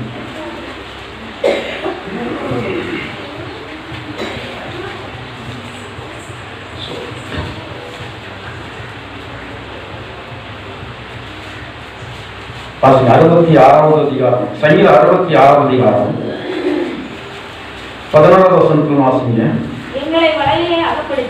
எங்களை வலையில் அகப்படுத்தி எங்கள் இடுப்புகளின் மேல் வருத்தமான பாரத்தை ஏற்றினி, மனுஷரை எங்கள் தலையின் மேல் ஏறி போக பண்ணினி, தீயையும் தண்ணீரையும் கடந்து வந்தோம், செழிப்பான இடத்தில் எங்களை கொண்டு வந்து விட்டு தீயும் தண்ணீரை நீங்கள் கடந்தா அதுக்கு அடுத்த என்ன இருக்கு? அதுக்கு அடுத்த செழிப்பு இருக்கு. இது எனக்கு வேண்டாம், மனுஷன் என் தலையில ஏறி போக நான் அனுமதிக்க மாட்டேன், சங்கடங்கள் வர நான் அனுமதிக்க மாட்டேன் அப்படி என்றால் உங்களுக்கு ஆண்டவர் தருகிறதான செழிப்பு கிடையாது. யார் என்ன பேசுற அவர்கள் பேசின உடனே அவர்கள் பேசினபடி நாம ஆகிவிட போகிறதல்ல. அவர்கள் சாபம் போட்ட உடனே அந்த சாபத்தின்படி ஒன்று பறித்து விட போகிறது அல்ல. பைபிள சொல்லப்பட்டிருக்கிறது, அடைக்கலால் குருவி அலைந்து போவது போலும், தகைகளால் குருவி பறந்து போவது போலும், காரணம் இல்லாமல் என்றதான சாபம். அவர்கள் எவ்வளவு கருணாக்குள்ளவர்களா இருக்கட்டும், ஒருவேளை அவர்கள் விதவையா இருக்கட்டும், யாரா இருந்தாலும் அதை பற்றி நமக்கு அக்கறை இல்லை. காரணம் இல்லாமல் யார் சாபம் போட்டாலும் ஒரு உண்மை கிறிஸ்தவனுக்கு விரோதமாக அது பலிக்காது பலிக்காது பலிக்காது. நாம் சும்மா இருந்தால் தேவன் நமக்காக யுத்தம் பண்ணுவார். இல்ல நானே வந்து பண்ணுகிறேன்னு சொல்லி சொன்னா ஆண்டவர் அவர் செயல்படாமல் உங்களுடைய இஷ்டத்துக்கு அவர் விட்டுட்டு அவர் அமைதியாக இருப்பார். நீங்கள் அமைதியாக இருக்கிறீர்களா? ஆண்டவர் அமைதியா இருக்க சொல்லுகிறீர்களா? ஏதோ ஒண்ணுதான் நடக்கும். நீ ஏன் மட்டும் நீங்கள் செயல்பட்டு விட்டு நீங்கள் அடுத்தால் ஆண்டோடைய பொறுப்பு அதை கொடுத்தால் ஆண்டதை எடுக்க மாட்டார். அந்த விவாதத்தை அவர் எடுக்க மாட்டார். நீங்க முதல்ல நீங்கள் சேவிக்கிறதான தேவனை நம்பி பைபிள் சொல்லப்பட்டிருக்கிறதா நான் அவரிடத்தில் ஒப்பு கொடுத்ததை நான் விசுவாசித்திருக்கிறவன் இன்னார் என்று தெரியும். எனவே என்னுடைய வழக்குகள் எல்லாவற்றையும் நான் அவரிடத்தில் ஒப்பு கொடுத்திருக்கிறேன். எல்லாவற்றையும் ஒப்பு கொடுங்க. இதுதான் என்பதல்ல. உங்க குடும்ப காரியமாக இருக்கட்டும், வேலை செய்கிற இடத்தில் வருகிற பிரச்சனையாக இருக்கட்டும், நீங்கள் ஜீவிக்கிற தேசத்து ஜனங்கள் மத்தியில் வருகிற பிரச்சனையாக இருக்கட்டும், எல்லாவற்றையும் தேவனிடத்தில் ஒப்பு கொடுத்து விட்டு நீங்கள் அமைதியாக இருந்துதான் பாருங்களேன். நான் பேசி என்னத்தை நீங்க வந்து கண்டீங்க? பேசி எதுல ஜெயம் கிடைத்தது? பேசி ஏதாவது சாதிக்க முடிந்ததா? சரி, கொஞ்சம் காலங்கள் நீங்கள் ஆண்டவர் நம்பி அவருடைய பொறுப்புல கொடுத்துட்டு அமைதியாக இருந்து சோதனம் பண்ணிட்டே இருந்து பாருங்க. இந்த அப்போஸ்தலனாகிய பவுல போல சீலாவை போல அந்த நெருக்கத்துல இருந்துட்டு என்ன செய்ய துதிச்சுட்டே. அவங்க எப்ப துதிச்சாங்க? நடு நடு ராத்திரியில. நடுராத்திரி எல்லாரும் நன்றாக தூங்கக்கூடியதான ஒரு நேரம். அந்த ராத்திரி அவங்க என்ன செய்யறாங்க? எப்படி முடிந்தது அவர்களால? அவர்கள் கட்டுகளை நினைக்கிறவர்கள் கட்டுகளை நினைச்சிருந்தா அவர்களால் துதிக்க முடிஞ்சிருக்காரு. இப்படி கட்டப்பட்டிருக்கிறோமே அதை நினைக்கல. அவங்க எதை நினைச்சாங்க தெரியுமா? அவருடைய ஆத்மாவை மீட்டெடுத்த தேவனுடைய அன்பை வந்து நினைச்சாங்க. அந்த தேவனுடைய அன்பை நினைக்கும் போது இவர்களால் பாடி துதிக்காமல் இருக்க முடியவில்லை. அவர் பாடினார்கள், துதித்தார்கள். அவர்கள் பாடி துதித்த போது அவர்களை கட்டியிருந்த கட்டுகள், அந்த சிறையிருப்புகளை எல்லாம் அவர்களை விட்டு கடந்து போனது. இன்னைக்கு அநேக தேவனுடைய பிள்ளைகள் நீங்கள் பலவீனத்தினுடைய சிறையிருப்புக்குள் இருக்கிறீர்கள். நீங்கள் நினைத்துக் கொண்டிருக்கிறது வியாதி என்று சொல்லி இல்ல, அது சாத்தான் உங்களை கட்டி வைத்திருக்கிற கட்டுகள். அந்த கட்டுகள் எல்லாம் உங்களை விட்டு கடந்து போக வேண்டுமானா நீங்கள் ஆண்டவரை பாடுங்க, துதிங்க, மகிமைப்படுத்துங்க. இன்னைக்கு சிலருடைய இருதயம் சொல்லுகிறது, நான் அவரை துதிப்பதற்கு என்ன அவ்வளவு போல வச்சிருக்கிறாரு, அவ துதிப்பா, அவ துதிக்க வேண்டியதுதான், அவ கோயிலுக்கு போக வேண்டியதுதான், என்னை அவ்வளவு மாதிரியா வச்சிருக்கிறாரு. நான் அவ்வளவு மாதிரி வச்சா நான் துதிப்பேன். அவ்வளவு மாதிரி இல்ல, அவளுக்கு மேல வச்சாலும் நீங்க யாரும் துதிக்க மாட்டீங்க. ஏன்னா மனுஷனுடைய இருதயம் வந்து திருப்தி இல்லாத இருதயம். நீங்க நல்லா நீங்க நினைச்சு பாருங்க, மனசு தொட்டு சொல்லுங்க, எனக்கு திருப்தியா இருக்குது. யாருக்கா திருப்தி இருக்கா? திருப்தி உள்ள ஒரு ஆளா இருக்கிறீங்களா? இருக்காது.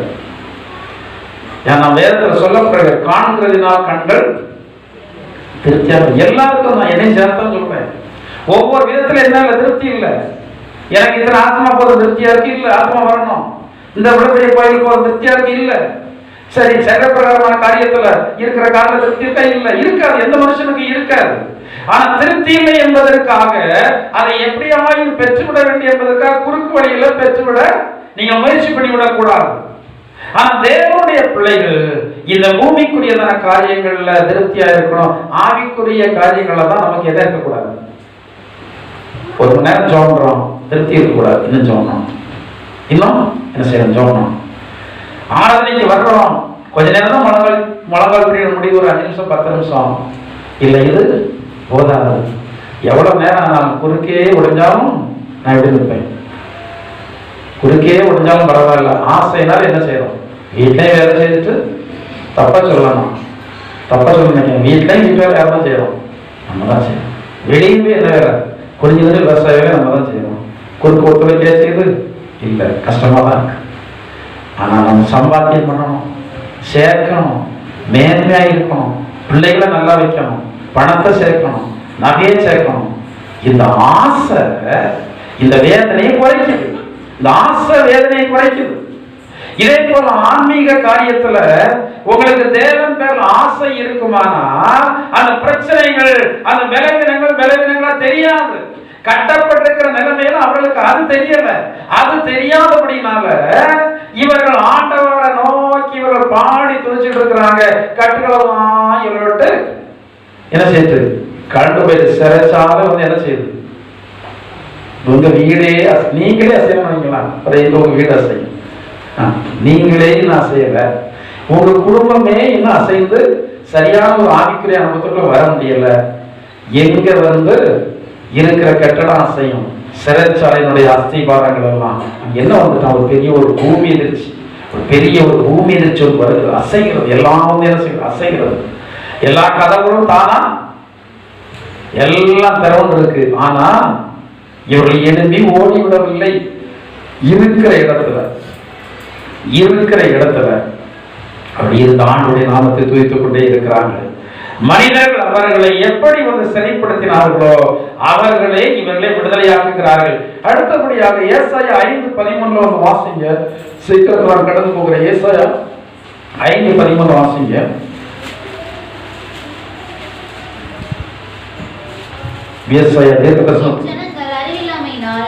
என் ஜனங்கள் அறிவு இல்லாமையினால் சிறைப்பட்டு போகிறார்கள். என் ஜனங்கள் அறிவு இல்லாமையினால் சிறைப்பட்டு போகிறார்கள். நாமே நம்முடைய சிறையிருப்புக்கு காரணமாக மாறிவிடுகிறது உண்டு.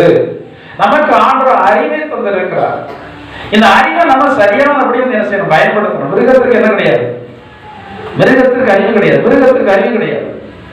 நமக்கு தந்திருக்கிறதான அறிவை நாம சரியா என்ன செய்யணும், சரியா பயன்படுத்தணும். உழைக்கிறீங்க, உழைச்சு வருமானத்தை வீட்டுக்கு கொண்டு வர்றீங்க. அந்த வருமானத்தை பயன்படுத்துவதற்கு நான் உங்களுக்கு என்ன வேணும், ஞானம் வேணும், அறிவு. இன்னைக்கு நிறைய பேரு இந்த கடனாகிய சிறையிருப்புக்குள் இருக்கக்கூடியவர்கள் அல்ல. அவர்கள் அறிவில்லாமையினால் இன்னைக்கு அந்த கடன் பாரத்துக்குள்ள என்ன செய்யறாங்க, இருக்கிறாங்க. இந்த அறிவை நாம பயன்படுத்தணும்னா ஆண்டவரிடத்துல ஞானத்தை, பைபிள் சொல்லப்படுற ஒருவன் ஞானத்தில் குறைவுள்ளவனா இருந்தால் தேவனிடத்துல என்ன செய்யணும், ஆண்டவரே என் கையில அவ்வளவு சம்பளத்தை தந்திருக்கிறீங்க, கஷ்டப்பட்டு உழைச்சுதான் நான் இவ்வளவு சம்பாதித்து நான் பெற்றுருக்கிறேன். இதை நான் என்ன என் தாயார் அடிக்கடி சொல்லுவாங்க, இப்போ என் காதல துவைக்குது. பணத்தை பார்த்தா எனக்கு பயமா இருக்குன்னு சொல்லுவாங்க. நீங்க யாராவது பயந்துருக்கீங்களா? பணத்தை பார்த்தா தைரியமா தான் இருக்கும். பணம் நிறைய பேர் தைரியம் செலவு பண்ணலாங்க. அவங்க சொல்லுவாங்க பணத்தை பார்த்தா எனக்கு பயமா இருக்குன்னு சொல்லுவாங்க. நீங்க அவங்ககிட்ட கேட்க நான் சும்மா சொல்லலாம், அவங்களே சொல்லுவாங்க பணத்தை பார்த்தா எனக்கு பயமா இருக்கு. ஏன்னா எவனிடத்துல அதிகம் கொடுக்கப்படுகிறதோ அவனிடத்துல, இது பைபிள் வார்த்தை, எவனிடத்துல அதிகம் கொடுக்கப்படுகிறதோ அவனிடத்துல கணக்கு அதிகம். எவ்வளவு தந்திருக்கிறாரோ அது என்ன பண்ணான்னு கேட்பார். சம்பளம் நீங்க 1 லட்சம் ரூபாய் வாங்கலாம், இல்ல 50,000 வாங்கலாம். ஆனா சம்பளத்தினுடைய அளவு அதிகமாக போக போக அந்த ரூபாய் என்ன பண்ணு கேட்பார். நம்ம விளையாட்டா நினைச்சிட்டு இருக்கிறோம். எல்லாத்தையும் குறித்து யாருக்கு கணக்கு கொடுக்கணும், எல்லாத்தையும் குறித்து யாருக்கு கணக்கு கொடுக்கணும், கர்த்தருக்கு கணக்கு கொடுக்கணும். உங்களுக்கு போதிக்கிறதா நான் அதுக்கு பயந்து தான் சில காரியங்கள் சபையில் நான் நேர்த்தியாக செய்து கொண்டிருக்கிறேன். இதை நடத்துவதற்கு யாரும் தேவையில்லை. ஏன்னா ஆண்டவர் பயத்தை தந்திருக்கிறார். பணம் வருது, அந்த பணத்தை நீ என்ன செய்த கேட்கிறார். இதுக்கு பணம் வந்ததுக்கு என்ன செய்த, இதுக்கு அந்த பணத்தை நீ என்ன செய்த ஆண்டவர்கிட்ட கேட்கிறார். அந்த கணக்கு ஒப்புவிக்க வேண்டும் என்கிறதான ஒரு நம்பிக்கை இருக்கிறபடினாலதான் பயந்து பணத்தை பயந்து தான் செலவு பண்ண வேண்டியது இருக்கிறது. என்னை தாயார் எதற்கு அப்படி சொல்வாங்கன்னா, பணம் அதிகமாக எனக்கு வந்துட்டுன்னா அந்த பணத்தை நான் எப்படி செலவு பண்ண வேண்டும் சொல்லி ஆண்டு சொல்றபடி செலவு செய்யணுமே. நம்ம ஆட்டுக்கு செலவு பண்ணிட்டேன்னா அதுக்கு எதெல்லாம் கொடுக்கணும், அதுக்கு கணக்கெல்லாம் கொடுக்கணும். அன்னைக்கு நிறைய பேருக்கு இந்த பயமே சொல்லுவாங்க, நான் உழைக்கிறேன் ஏன் பணம், என்னன்னா நான் உழைக்கிறேன் ஏன் பணம். யார் சொன்னது? உழைக்க பலன் சொல்லிடாரு ஆண்டவர். அந்த பலன் நீங்க அந்த வார்த்தையை சொல்ல முடியாது. வார்த்தைகளை பேசுவதற்கு பயப்படணும். தேவனுடைய பிள்ளைகள் பயம் இல்லாம ஏதாவது வார்த்தையை நீங்க வாயில விட்டுறக்கூடாது. விட்டு அந்த வார்த்தை வந்து உங்களை நியாயம் இருக்கும். ஏன் நான் உழைச்சேன், ஏன் பணம், நான் எதையும் செய்வேன், அதை கேட்கறதுக்கு நீங்க யார்? தயவு செய்து அந்த வார்த்தை நீங்க உச்சரித்து விடாதுங்க. நீங்க உங்க இருதயத்தில் நினைக்கணும், நான் வேலை செய்தாலும் எனக்கு சுகபலம் தந்தது ஆண்டவர். இந்த பணம் கர்த்தரிடத்திலிருந்து வந்திருக்கிறது. அது யாருடைய பணம்? கர்த்தருடைய பணம். நான் அதை கர்த்தருக்கு பயந்து அவரிடத்துல ஆலோசனை கேட்டு நாம செலவு பண்ணணும். ஆண்டவரே இந்த பணத்தை செலவு பண்ணுவதற்கு எனக்கு எதை தருங்க? ஞானத்தை தருங்க. அந்த ஞானம் இல்லைன்னா, அறிவில்லாமையினால் நீங்கள் சிறைப்பட்டு போவீர்கள். அந்த பணமே வந்து உங்களை சிறைப்படுத்தி விடும். அந்த வருமானமே வந்து உங்களை சிறைப்படுத்தி விடும். எத்தனை பேர் இன்னைக்கு பணத்தை பெற்றிருக்கிறாங்க, ஆனா அவர்கள் அந்த பணத்தினால சிறையிருப்புக்குள் இருக்கிறாங்க. பணம் இருக்கிறது, பொருள் இருக்கிறது, அந்த பணத்தினை சரியானபடி இவர்கள் செலவு பண்ணாதபடினால தேவையில்லாத சில வியாதிகள், தேவையில்லாத சில கஷ்டங்கள் இவர்களை சிறைப்படுத்தி வைத்திருக்கிறது. எந்த காரணத்தினால சிறைப்படுத்தப்பட்டிருக்கிறீர்களோ அந்த காரணம் சரியானால் மட்டுமே அந்த பிரச்சனை சரியாகும். இன்னைக்கு நிறைய பேருக்கு பிரச்சனை எங்க இருக்குதுன்னே தெரியாது. வெறுமையாக ஜெபம் மட்டும் பண்ணிட்டு இருப்பாங்க. ஒரு கார் இருக்கிறது, நன்றாக ஓடிக்கொண்டிருக்குன்னு சொல்லி வைத்துக் கொள்ளுங்கள். திடீர்னு பிரேக் டவுன் ஆகிவிட்டது என்றால் அதை சரி செய்வது எல்லாரும் சரி செய்யலாம். ஆனால் எங்க பழுது இருக்கிறது என்பதை கண்டுபிடிப்பதுதான் பெரிய காரியம். நீங்க தலைவலிக்கு போய் மாத்திரை மெடிக்கல்ல கேட்டு தருவாங்க, தலைவலிக்கு தருவாங்க. தலைவலி என்ன காரணத்தினால் வந்திருக்கிறது என்பதை கண்டுபிடிக்கதான் டாக்டர். இன்னைக்கு நம்ம வந்து காரணத்தை கண்டுபிடிக்காமலேயே என்ன சாப்பிட்டு இருக்கிறோம்? வாகனம் வந்து திடீர்னு பிரேக் டவுன் ஆயிடுச்சு, பழுது இங்க இல்ல, நம்ம பழையபடி எங்கேயோ போய் நோண்டிட்டு கிடக்கிறோம். அது ஏதோ ஒரு இடத்துல ஒரு சிறிதான ஒரு பழுதுதான் இருக்கிறது. நோண்டி நோண்டி நோண்டி பார்த்துட்டு ஓரம் கட்டி வைக்கிறது போல. சமீபத்தில் சகோதரன் ஒரு காரியத்தை சொன்னார். ஒரு சர்ச்சில் வந்து 1 லட்சம் ரூபாய்க்கு பெருமான ஒரு ஆம்பிளிஃபயர், 1 லட்சம் ரூபாய் ஆம்பிளிஃபயர், 1 லட்சம் ரூபாய் திடீர்னு பழுதாகி விட்டது.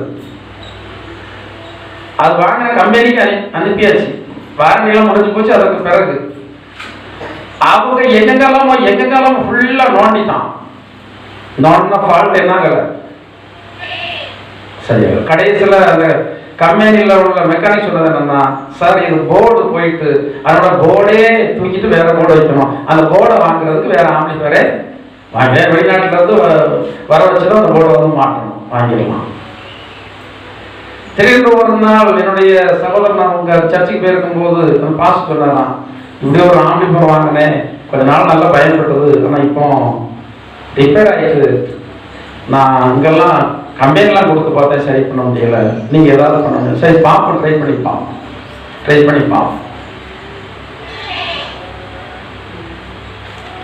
செலவே இல்லை, ஃபால்ட் ஒரு இடத்துல ஜாமான் கூட மாற்ற வேண்டியதில்லை, ஜாமான் கூட போட வேண்டியதில்லை.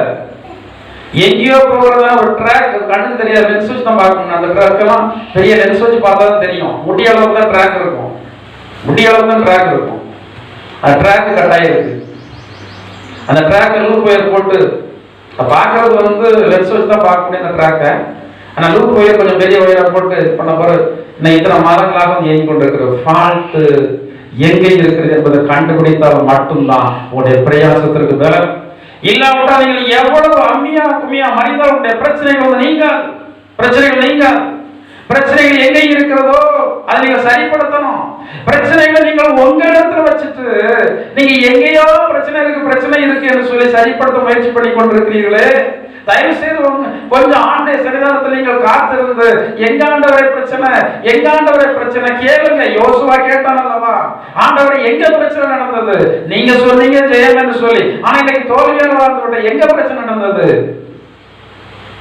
கர்த்தருடைய சன்னிதானத்துல ஜெபித்து சீட்டு போட்ட போது என்ன செய்தாங்க? கண்டுபிடிச்ச உடனே அதை சரிப்படுத்தினாங்க. பழையபடி என்ன வந்துட்டு?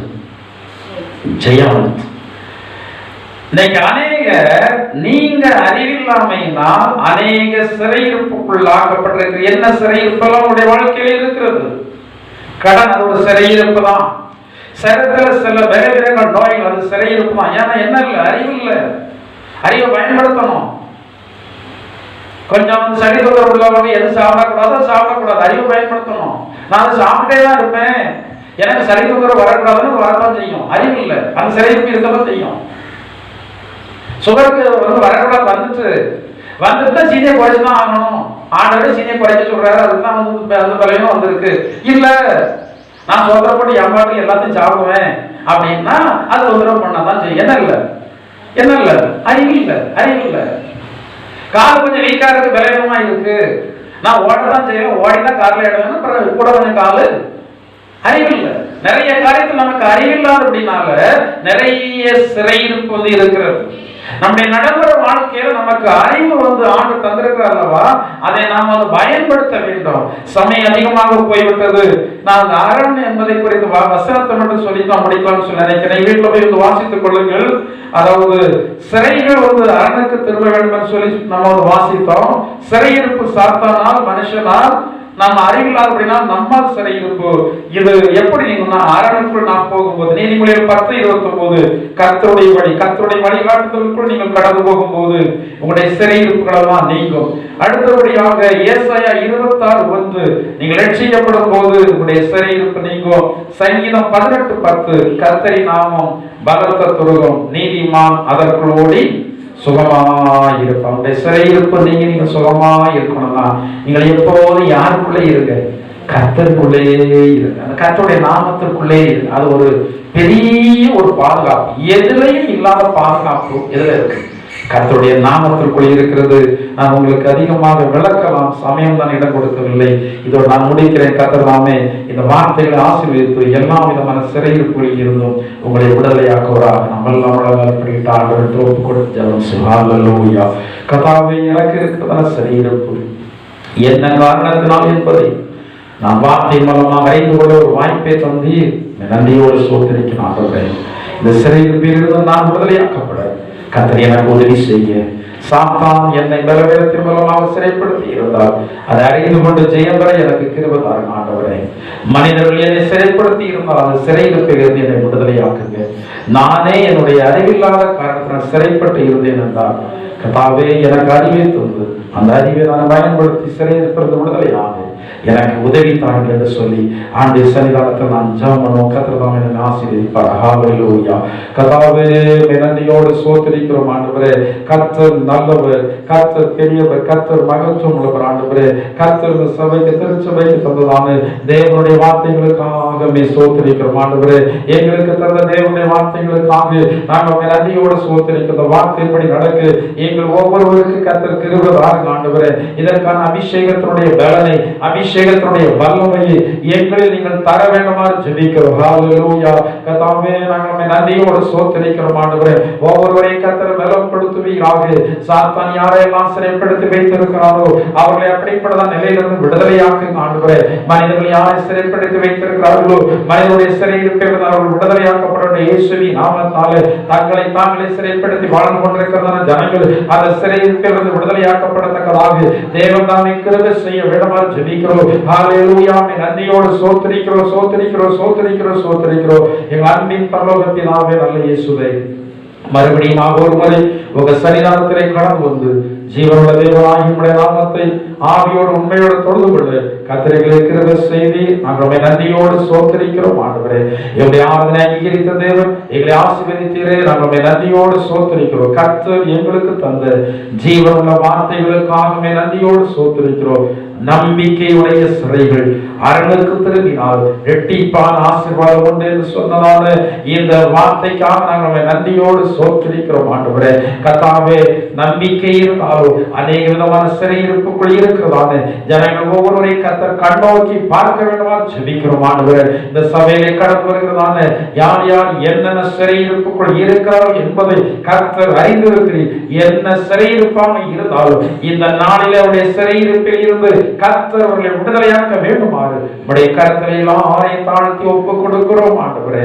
எல்லாரையும் கர்த்தர் ஆசீர்வதிங்க. வராத ஜனங்கள் வர நாட்களை கடந்து நம்முடைய ஆசீர்வாதங்களை பெற்றுக்கொள்ள கர்த்தர் உதவி செய்ய வேண்டுமாறு ஜெபிக்கிறோம். இந்த வாரம் எங்களுக்கு ஆசீர்வதிக்கப்பட்ட வாரமாய் காணப்படட்டும். கொடிய வியாதிகளுக்கு எங்கள் எல்லாரையும் காத்துக் கொடுங்க. சத்துருடைய கண்ணிகளுக்கு எங்கள் எல்லாரையும் காத்துக் கொடுங்க.